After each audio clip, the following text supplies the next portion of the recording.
First type की तरफ जिसका नाम है समांगी उत्प्रेरण। अब आपको पता है होमोजीनियस हम किसको बोलते हैं? होमोजीनियस का मतलब होता है, फॉर एग्जाम्पल आपने कोई भी रिएक्शन करवाई, कोई भी अभिक्रिया करवाई, अब आप जो रिएक्टेंट लेके चले और जो प्रोडक्ट लेके चले उनकी जो स्टेट है, जैसे कि अगर वो सॉलिड में है, वो लिक्विड में है या गैस है, तो वही स्टेट अगर उत्प्रेरक की है, कैटलिस्ट की है, तो हम बोलेंगे कि यहां पर कैसा उत्प्रेरण हुआ? समांगी उत्प्रेरण हुआ। इस प्रक्रम में आप देखोगे कि जो उत्प्रेरण हुआ वो समांगी वाला हुआ, होमोजीनियस हुआ। होमो वर्ड का मतलब ही होता है सेम। ठीक है, तो देखिए होगा क्या। हम बात कर रहे हैं होमोजीनियस की। ठीक है, होमोजीनियस का में होमो वर्ड का क्या मतलब होता है? होमो वर्ड का मतलब होता है सेम। तो यहीं पे इसका नाम समझ में आना चाहिए, समांगी। समांगी मतलब एक ही स्टेट में। तो जब अभिक्रिया एवं उत्प्रेरक, अभिक्रिया एवं उत्प्रेरक, ठीक है, रिएक्टेंट्स और कैटलिस्ट की प्रवस्था द्रव या गैस में हो, तो हम उस प्रक्रम को समांगी उत्प्रेरण कहेंगे। किन दो चीजों की अवस्था सेम हो, ध्यान रखना बहुत जरूरी है। अभिक्रियक की एवं उत्प्रेरक की, इन दोनों की अवस्था कैसी होनी चाहिए? इन दोनों की अवस्था बिल्कुल सेम होनी चाहिए, समान होनी चाहिए, तभी हम उसको क्या कहेंगे कि वो उत्प्रेरण हमारा कैसा है? समांगी उत्प्रेरण है। Clear concept? चलिए, समांगी उत्प्रेरण के कुछ उदाहरणों से हमें क्लियर होगा कि समांगी उत्प्रेरण आखिर होता क्या है। तो समांगी उत्प्रेरण के कुछ महत्वपूर्ण उदाहरण, 3 से 4 उदाहरण आपकी एनसीईआरटी में मेंशन है, हम उनको डिटेल में पढ़ते हैं। तो देखिए आपका पहला उदाहरण क्या है। पहला उदाहरण, सीसा कक्ष विधि।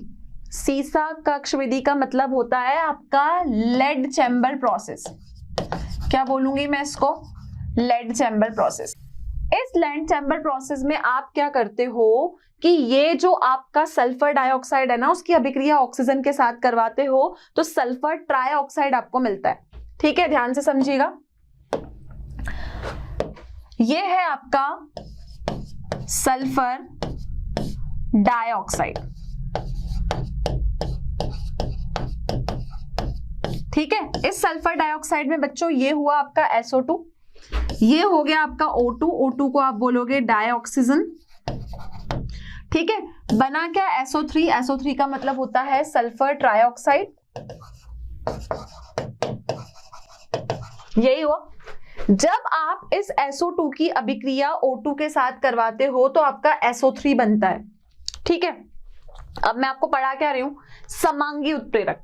एक ही चीज बोली मैंने कि अभिक्रियक और उत्प्रेरक दोनों की अवस्था क्या होनी चाहिए? सेम होनी चाहिए। अगर अभिक्रियक सॉलिड है तो उत्प्रेरक भी सॉलिड होना चाहिए। अभिक्रियक हमारा गैस है तो उत्प्रेरक भी क्या होना चाहिए? गैस अवस्था में होना चाहिए। तो देखिएगा, सल्फर डाइऑक्साइड SO2, O2 और SO3 बनाने के लिए, सल्फर ट्राइऑक्साइड बनाने के लिए इसमें डाला क्या है? नाइट्रोजन ऑक्साइड डाला है, NO। ठीक है, तीनों की अवस्था पे चर्चा करते हैं। सल्फर डाइऑक्साइड क्या होती है? सल्फर डाइऑक्साइड गैस होती है, तो SO2 को मैंने लिखा गैस। ऑक्सीजन क्या होती है? गैस होती है। और आप सब जानते हो कि नाइट्रोजन ऑक्साइड की उपस्थिति में ये लेड चैम्बर प्रोसेस आपने करवाया है, इसको हम बोलते हैं सीसा कक्ष विधि। ठीक है, तो NO भी क्या है? NO भी गैस है। तो ये हुए दोनों आपके अभिक्रियक। SO2 और O2 क्या हुए? अभिक्रियक। तो SO2 एवं O2 क्या हुए? दोनों मेरे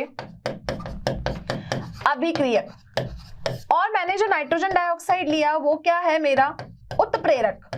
तो अभिक्रियक और उत्प्रेरक दोनों की अवस्थाएं देखो गैस ही है। ये भी गैस है, ये भी गैस है, ये भी गैस है। तो जब अभिक्रियक और उत्प्रेरक की अवस्था सेम होती है तो हम बोलते हैं कि कौन सा उत्प्रेरण हुआ? समांगी उत्प्रेरण हुआ, होमोजीनियस कैटालिसिस हुआ। क्लियर? तो ये था इसका पहला उदाहरण। आगे बढ़ते हैं अगले उदाहरण की तरफ। तो बच्चों, समांगी उत्प्रेरण में अब हमारा जो सेकंड एग्जांपल है, जो कि हमारा होमोजीनियस कैटालिसिस का है, वो है हाइड्रोलिक अम्लों द्वारा प्रदत्त H आयनों से मेथिल एसीटेट का जल अपघटन करना। अब बात किसकी हो रही है? बात हो रही है मेथिल एसीटेट। ठीक है, मेथिल एसीटेट क्या होता है? मेथिल एसीटेट होता है आपका CH3COOCH3। मेथिल ग्रुप मतलब CH3 होना, एसीटेट ग्रुप होना मतलब उसके साथ COOCH3 होना। हम क्या कर रहे हैं? इसका जल अपघटन। जल अपघटन मतलब इसमें हम H2O को ऐड कर रहे हैं, लेकिन किसकी उपस्थिति में? H+ आयंस की उपस्थिति में। किसकी उपस्थिति में बच्चों? H+ आयनों की उपस्थिति में। तो आप देखो कि यहां पर उत्पाद के रूप में आपको क्या मिलेगा? एक उत्पाद आपको मिलेगा CH3COOH, इसको हम बोलते हैं एसिटिक एसिड या फिर एसिटिक अम्ल, और एक मिला आपको CH3OH। इस CH3OH को हम क्या कहते हैं? CH3OH होगा आपका मेथेनॉल, क्योंकि OH ग्रुप है तो ये अल्कोहल होता है। ये सब चीजें आप आगे जाके ऑर्गेनिक केमिस्ट्री में डिटेल में पढ़ोगे। ओके, अब अगर हम बात करें कि यहां पर मेथिल एसीटेट का हमने जल अपघटन किया H+ आयंस की प्रेजेंस में, तो हमें क्या मिला? हमें मिला एसिटिक अम्ल और मेथेनॉल। अगर मैं यहां पर इन सब की अवस्थाओं की बात करूं तो पहले लिखा है CH3COOCH3, ठीक है, यहां लिखा है H2O और मैंने यहां पर उत्प्रेरक के स्थान पर लिखा है HCl। ये तीन चीजें मैंने यहां पर लिखी है, ठीक है, CH3COOCH3, H2O और एक हो गया आपका HCl। बच्चों ये जो CH3COCH3 है, जिसको हमने बोला मेथिल एसीटेट, इसकी अवस्था होती है लिक्विड। कैसी अवस्था में पाया जाता है ये? लिक्विड, ठीक है। H2O भी क्या होता है? लिक्विड। CH3COOH, ठीक है, इसके आगे लिखा हुआ है AQ। AQ का मतलब एक्वस, एक्वस को भी हम लिक्विड बोल सकते हैं। तो तीनों की अवस्था कैसी हो गई? तीनों की अवस्था हो गई लिक्विड। तो मैं बोलूंगी कि यहां पर जो मैंने अभिकर्मक लिया और जो मैंने उत्प्रेरक प्रयोग में लिया, तो अभिकर्मक और उत्प्रेरक दोनों की अवस्था कैसी है? दोनों की अवस्था सेम है, इसीलिए ये कौन सा उत्प्रेरण हुआ? ये हमारा समांगी उत्प्रेरण हुआ। इसको हम होमोजीनियस कैटालिसिस बोलेंगे। होमोजीनियस कैटालिसिस का मतलब ये है, होमो मतलब होता है सेम, होमोजीनियस मतलब होता है समांगी। इसका मतलब जो मैं अभिकर्मक लेके चली हूं, जो मैंने उत्प्रेरक लिया है, दोनों की अवस्था कैसी है? दोनों की अवस्था सेम है। तो अभिक्रियक और उत्प्रेरक दोनों ही समान प्रवस्था में है, इसीलिए हमने इसको क्या बोला? इसको हमने समांगी उत्प्रेरण बोला। क्लियर इतना? चलिए आगे बढ़ते हैं अगले उदाहरण की तरफ। समांगी उत्प्रेरण में हमारा जो तीसरा उदाहरण है वो क्या है? तीसरा उदाहरण आपको दिया है शर्करा का जल अपघटन। इसका मतलब शुगर का फॉर्मूला C12H22O11, इसका हम करेंगे जल अपघटन। H2O का इसमें एडिशन, किसकी उपस्थिति में? सल्फ्यूरिक अम्ल की उपस्थिति में, क्योंकि अगर आपको H+ आयंस चाहिए तो आपको कोई ना कोई अम्ल लेना पड़ेगा, तभी वो आपको H+ आयंस देगा। तो हमने क्या किया? यहां पर करवाया शर्करा का जल अपघटन, ठीक है। शर्करा मतलब हो गई शुगर, और शुगर का फॉर्मूला होता है हमारे पास C12H22O11, ठीक है, C12H22O11, ठीक है। जल अपघटन कराने का क्या मतलब हुआ? जल अपघटन का मतलब हुआ कि मैं इसमें क्या ऐड करूं? मैं इसमें वाटर को ऐड करूं। तो बच्चों मैंने यहाँ पे क्या ऐड किया? यहां मैंने वाटर ऐड किया। क्लियर इतना कॉन्सेप्ट? अब शर्करा का जल अपघटन करवाने के लिए मैंने उसको H2O में ऐड किया, और मैं क्या बोल रही हूँ कि मुझे यहाँ पर उत्प्रेरक के रूप में H+ आयंस चाहिए। तो H+ आयंस मुझे कौन देगा? H+ आयंस मुझे H2SO4 देगा, ठीक है। H2SO4 को हम क्या बोलते हैं? H2SO4 को बच्चों हम कहते हैं सल्फ्यूरिक एसिड। क्लियर? ठीक है। जब आप इसका जल अपघटन करवाते हो, तो जल अपघटन करवाते हैं जब हम शुगर का, तो ये चीज मैंने आपको बायोमोलिक्यूल्स चैप्टर में भी पढ़ाई थी, हालांकि वो चैप्टर हमारा बाद का चैप्टर था। तो जब भी हम शुगर का जल अपघटन करते हैं, शर्करा का जल अपघटन करते हैं, तो हमें यहाँ पर C6H12O6 C6H12O6 के 2 मॉलिक्यूल्स मिलते हैं, लेकिन वो 2 मॉलिक्यूल्स दोनों ही अलग अलग हैं। फॉर्मूला एक है लेकिन चीजें अलग अलग है। तो शर्करा का जल अपघटन करने पे हमें मिलता है एक ग्लूकोज और एक हमको मिलता है फ्रक्टोज। सो C6H12O6 क्या हो गया, ये हो गया आपका ग्लूकोज और ये क्या हो गया, ये हो गया हमारा फ्रक्टोज। क्लियर? चलिए, तो यहां पर आप देखो कि अभिकर्मकों की अवस्था क्या है। C12H22O11 की मैं बात करूं तो हम यहाँ पर शुगर को एक्वस फॉर्म में लेके चलते हैं। तो शुगर के पास AQ लिखा हुआ है, इसका मतलब शुगर की स्टेट क्या है, शुगर की प्रवस्था एक्वस है। H2O के आगे लिक्विड लिखा है, हमको पता है कि वाटर हमेशा लिक्विड फॉर्म में होता है, तो लिक्विड की प्रवस्था क्या होगी, लिक्विड की अवस्था N। ठीक है, तो ये दोनों तो क्या हुए, इन दोनों का विलयन क्या कहलाएगा, अभिक्रिया क्या अभिकर्मक। ठीक है, H2SO4 मैंने एरो के ऊपर लिखा है, H+ आयंस हमको दे रहा है, किसका काम कर रहा है, कैटलिस्ट का काम कर रहा है। कैटलिस्ट को मैं बोलूंगी उत्प्रेरक। क्लियर? तो देखो, अभिकर्मक और उत्प्रेरक, उत्प्रेरक कौन है यहाँ पर, H2SO4 है, और H2SO4 क्या लेंगे, या तो लिक्विड लेंगे या एक्वस लेंगे।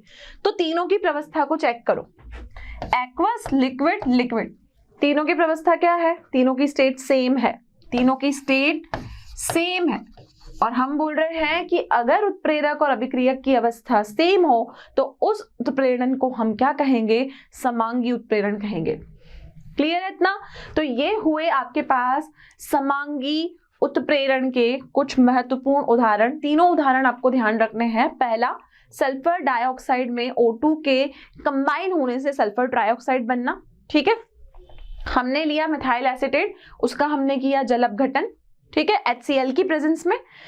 थर्ड एग्जांपल मैंने आपको बताया शर्करा का जल अपघटन, और वो जल अपघटन किसकी प्रेजेंस में होगा, वो सल्फ्यूरिक एसिड की प्रेजेंस में होगा। तीनों की स्टेट जो है वो लिक्विड होगी, तो हम कहेंगे कि अभिक्रियक और उत्प्रेरक दोनों की अवस्था क्या है, दोनों की प्रवस्था सेम है, इसीलिए ये क्या हुआ, ये हुआ हमारा समांगी उत्प्रेरण। क्लियर बच्चों? तो आगे बढ़ते हैं। समांगी उत्प्रेरण के बाद जो हमारा दूसरा प्रकार है, इसका नाम है विषमांगी उत्प्रेरण। ठीक है, अब विषमांगी उत्प्रेरण क्या होता है, नेक्स्ट उत्प्रेरण है हमारे पास में विषमांगी उत्प्रेरण। हम किस उत्प्रेरण को विषमांगी कहेंगे, देखो समांगी का जस्ट अपोजिट कर दो। समांगी उत्प्रेरण में जो आपके अभिक्रियक था और उत्प्रेरक था, दोनों की अवस्था कैसी थी, दोनों की अवस्था सेम थी। तो यहां पर मैं जस्ट अपोजिट बोलूंगी कि जो मेरा अभिक्रियक होगा और जो मेरा उत्प्रेरक होगा, दोनों की अवस्था क्या होगी, सेम नहीं होगी। अगर अभिक्रियक सॉलिड है तो हो सकता है कि यहाँ पे उत्प्रेरक कोई लिक्विड हो, कोई गैस हो, वो कुछ भी हो सकता है, वो अभी हमें उदाहरण से पता चलेगा। तो ऐसा उत्प्रेरकी प्रक्रम जिसमें अभिक्रियक और उत्प्रेरक भिन्न प्रवस्थाओं में होते हैं, उनको हम विषमांगी उत्प्रेरण कहते हैं। क्या बोला मैंने बोला कि ऐसा प्रक्रम, ऐसा उत्प्रेरकी प्रक्रम मतलब ऐसा कोई कैटालाइसिस प्रोसेस जिसमें आपका अभिक्रियक, अभिक्रियक मतलब जिसको मैं लेफ्ट हैंड साइड पे लिखती हूँ रिएक्टेंट, अभिक्रियक बोलो अभिकर्मक बोलो एक ही बात है, रिएक्टेंट, और आपका उत्प्रेरक, उत्प्रेरक का क्या मतलब हुआ, उत्प्रेरक का मतलब हुआ आपका कैटलिस्ट। उत्प्रेरक कौन हुआ बच्चों, उत्प्रेरक हुआ आपका कैटलिस्ट। ये दोनों कैसी अवस्थाओं में होते हैं, भिन्न प्रवस्थाओं में होते हैं। भिन्न प्रवस्थाओं का मतलब है कि जो दोनों की स्टेट है वो कैसी होगी, वो दोनों की स्टेट एकदम डिफरेंट होगी। हम कहेंगे कि रिएक्टेंट एंड कैटलिस्ट।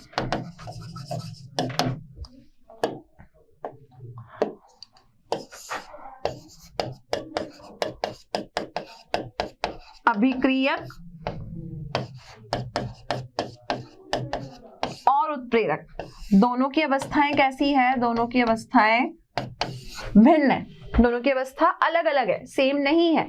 और इस विषमांगी उत्प्रेरण को हम इंग्लिश में कहते हैं हेट्रोजीनियस कैटालिसिस।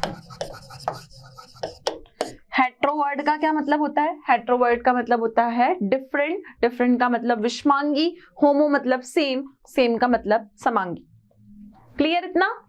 चलिए आगे बढ़ते हैं हम विषमांगी उत्प्रेरण के कुछ महत्वपूर्ण उदाहरणों के साथ। तो विषमांगी उत्प्रेरण का जो पहला उदाहरण है वो ये है कि कैसे सल्फर डाइऑक्साइड जो आपका SO2 होता है वो सल्फर ट्राइऑक्साइड में परिवर्तित होता है।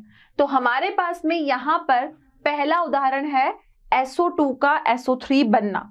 अब बच्चों जब SO2 सीधा SO3 बनता है तो इस अभिक्रिया को करवाने के लिए आप जो कैटलिस्ट डालते हो, उत्प्रेरक डालते हो, वो आपका प्लैटिनम होता है। ठीक है, अब आपको पता है कि प्लैटिनम एक मेटल है, एक धातु है। तो धातु हमेशा कौन सी स्टेट में पाई जाएगी? धातु की अवस्था हमेशा सॉलिड होगी, द्रव होगी, तभी हम कहेंगे सॉलिड होगी, ठोस होगी तो हम कहेंगे कि ये मेटल जो है ये आपका सॉलिड स्टेट में है और SO2 आपकी गैसियस स्टेट में है।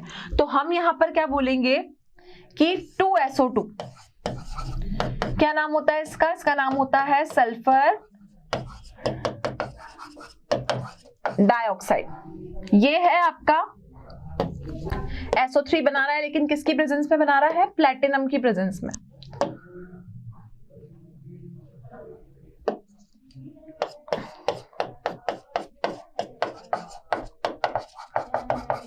ठीक है, अब देखो सल्फर डाइऑक्साइड क्या स्टेट होती है? सल्फर डाइऑक्साइड क्योंकि गैसियस स्टेट में है इसलिए इसके आगे G लिखा हुआ है।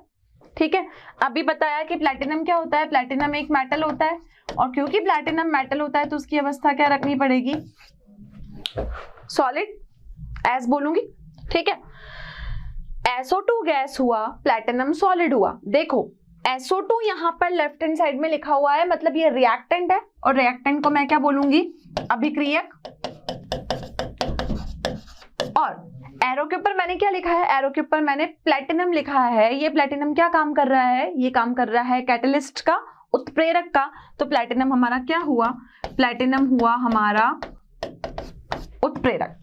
तो देखो यहां पर SO2 और प्लैटिनम दोनों की अवस्था भिन्न भिन्न है, तो हम कहेंगे कि जब अभिक्रियक और उत्प्रेरक दोनों की अवस्थाएं भिन्न भिन्न हो तो ऐसा उत्प्रेरण क्या कहलाएगा? विषमांगी उत्प्रेरण।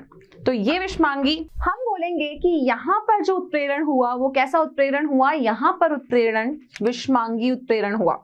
क्लियर है स्टूडेंट्स? तो चलिए आगे बढ़ते हैं हम नेक्स्ट एग्जाम्पल के साथ। विषमांगी उत्प्रेरण का जो हमारा अगला उदाहरण है वो है आपका हैबर्स प्रोसेस, जिसको हम हैबर का परख प्रक्रम बोलते हैं। हैबर प्रोसेस हम किस लिए यूज करते हैं? अमोनिया के निर्माण के लिए यूज करते हैं। हमेशा नाइट्रोजन और हाइड्रोजन मिलके अमोनिया बनाती है। अब जब नाइट्रोजन और हाइड्रोजन मिलके अमोनिया बनाती है, ये उदाहरण मैंने आपको पहले भी बताया है कि हमेशा आयरन को लेना पड़ता है। और याद है आपको कि मैंने थोड़ी देर पहले आपको ये भी बताया था कि यहाँ पर एमओ को लेते हैं हम मॉलिब्डेनम को। ये मॉलिब्डेनम क्या काम करता है? ये प्रमोटर का काम करता है। ठीक है, एक होते हैं प्रमोटर, एक होते हैं पॉइजन। तो ये प्रमोटर का काम करता है, ये रिएक्शन की रेट को और ज्यादा बढ़ा देता है। तो देखो हैबर प्रक्रम में सूक्ष्म विभाजित लोहे की उपस्थिति में, लोहा मतलब आयरन, इसकी उपस्थिति में डायनाइट्रोजन और डायहाइड्रोजन के बीच संयोजन होता है और उस संयोजन से क्या बनता है? उस संयोजन से बच्चों आपका अमोनिया बनता है। ओके, तो देखो यहां क्या होगा? ये है N2 + 3H2, N2 + 3H2। क्या हुआ ये N2? नाइट्रोजन बोलते हैं ना N2 को हम। किस स्टेट में होता है? गैस स्टेट में होता है क्योंकि ये गैस है। H2 हो गई बच्चों हमारी हाइड्रोजन, इसकी अवस्था भी कैसी है? गैस है। मैंने बोला कि लोहे की उपस्थिति में, लोहे की उपस्थिति है मतलब लोहा हो गया आयरन, आयरन हो गया मेटल, तो Fe हो गया आयरन और इसकी अवस्था कैसी है? सॉलिड है।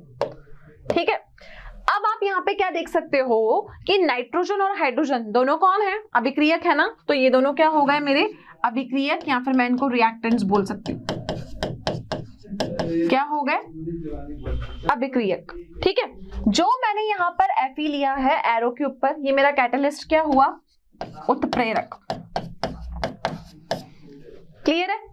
अब देखो जो अभिक्रियक है उनकी अवस्था गैस है और जो उत्प्रेरक है उसकी अवस्था सॉलिड है। तो गैस होना और सॉलिड होना, इसका मतलब अभिक्रियक और उत्प्रेरक दोनों की अवस्था सेम नहीं है। तो अगर उन दोनों की अवस्था सेम नहीं है तो यहाँ पर कौन सा उत्प्रेरण हुआ? यहाँ पर जो उत्प्रेरण हुआ उसका नाम होगा विषमांगी उत्प्रेरण। क्लियर? तो विषमांगी उत्प्रेरण में हमेशा अभिक्रियक और उत्प्रेरक दोनों की अवस्थाएं क्या होती है? भिन्न भिन्न होती है। क्लियर बच्चों? चलिए, हैबर प्रोसेस के बाद हमारा जो विषमांगी उत्प्रेरण में हमारा जो अगला उदाहरण है वो क्या है, देखते हैं। ये है आपका ओस्टवाल्ड प्रक्रम। ओस्टवाल्ड प्रक्रम का मतलब हुआ ऑसवाल्ड प्रोसेस। प्रोसेसेस को ध्यान रखना है नाम से कि अगर हैबर प्रोसेस आता है तो वो अमोनिया बनाने के लिए है, ऑसवाल्ड प्रोसेस आता है तो वो नाइट्रोजन एनो बनाने के लिए है। ऑसवाल्ड प्रोसेस में आप क्या करते हो, अमोनिया जो होता है उसका ऑक्सीडेशन करवाते हो। अब आपका अमोनिया क्या हुआ, अमोनिया को हम बोलते हैं NH3, ठीक है। इसका ऑक्सीडेशन करवाना, किसी भी चीज का ऑक्सीडेशन करवाने का मतलब होता है ऑक्सीकरण करवाना। ऑक्सीकरण करवाना मतलब उसमें ऑक्सीजन को सीधा सीधा जोड़ देना। तो अगर मैं NH3 में O2 को ऐड करती हूं, अब आप जानते हो कि NH3 जो है अमोनिया, वो अमोनिया क्या हुई, अमोनिया क्या हुआ, गैस। ऑक्सीजन भी क्या हुआ, गैस। इन दोनों का जब हम रिएक्शन करवाएंगे तो रिएक्शन में अब देखो एरो पे लिखा हुआ है प्लैटिनम, और प्लैटिनम क्या होता है, मेटल। और मेटल मतलब उसकी स्टेट क्या होगी, ऑब्वियस सी बात है कि उसकी स्टेट कैसी होगी, उसकी स्टेट सॉलिड होगी। तो बच्चों यहां पर जो हमने उत्प्रेरक यूज किया, जो मैंने कैटलिस्ट यहां पे यूज किया, वो कैटलिस्ट क्या है, वो कैटलिस्ट हमारा प्लैटिनम है। और ये उत्प्रेरक किस अवस्था में है, इस उत्प्रेरक की अवस्था सॉलिड है, ठीक है।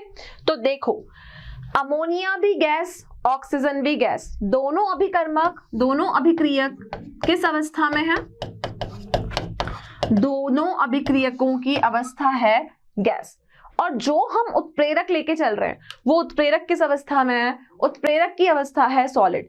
तो ये हुआ गैस, ये हुआ हमारा सॉलिड, तो हम बोलेंगे ये कैसा उत्प्रेरण हुआ, ये विषमांगी उत्प्रेरण हुआ।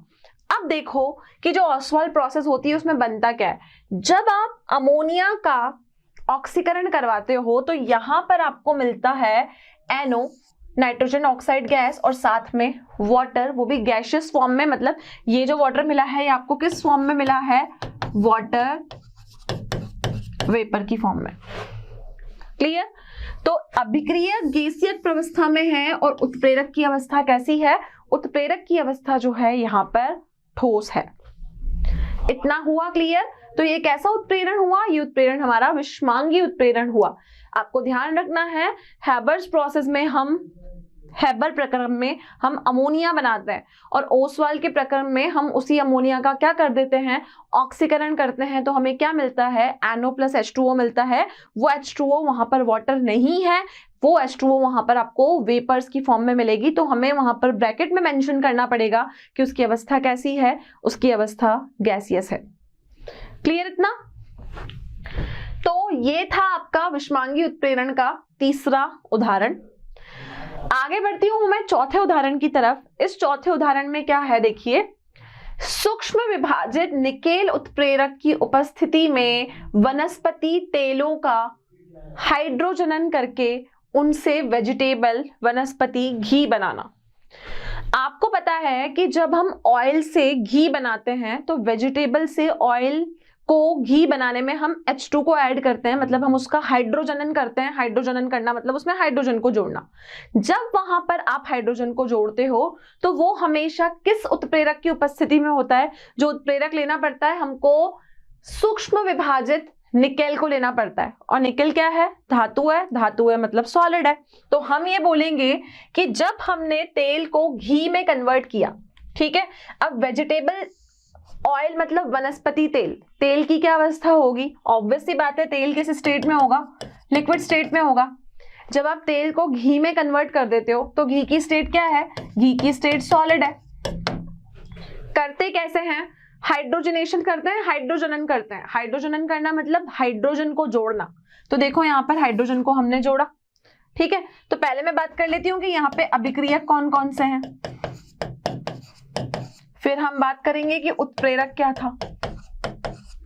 ओके, तो देखो लेफ्ट हैंड साइड में जो आपके अभिक्रियक है ना, वो है एक तो वनस्पति तेल। कौन है, वनस्पति तेल। कैसी अवस्था है इसकी वनस्पति तेल की? Liquid state. H2 क्या स्टेट है? Gaseous state.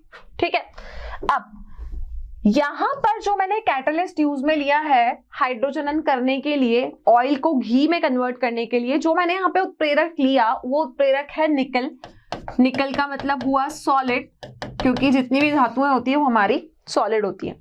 तो देखो अभिक्रियक और उत्प्रेरक की अवस्था सेम नहीं है। देखो ये दोनों लिक्विड और गैस में है, ये फिर अलग ही सॉलिड में है, तो हम कहेंगे अवस्था सेम नहीं है। तो जिस प्रक्रम में, जिस प्रोसेस में आप देखोगे कि अभिक्रियक और उत्प्रेरक की अवस्था भिन्न भिन्न होती है, उनको हम कौन सा उत्प्रेरण कहते हैं? उनको हम विषमांगी उत्प्रेरण कहते हैं। तो ये किसका उदाहरण है? ये विषमांगी उत्प्रेरण का उदाहरण है। और ध्यान रखना है हमको कि जब हमें वेजिटेबल ऑयल को घी में कन्वर्ट करना है तो हम उसका हाइड्रोजनन करेंगे।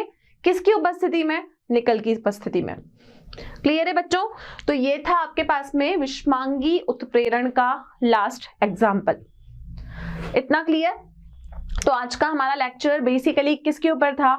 हमने पूरी डिटेल जो है वो सिर्फ उत्प्रेरणों के बारे में पढ़ी। उत्प्रेरक क्या होता है, उत्प्रेरण क्या होता है, उत्प्रेरक को डिफाइन करने के बाद ही आप उत्प्रेरण को डिफाइन कर सकते हो, क्योंकि उत्प्रेरक एक पदार्थ है, सब्सटेंस है, और उत्प्रेरण पूरी एक प्रोसेस है।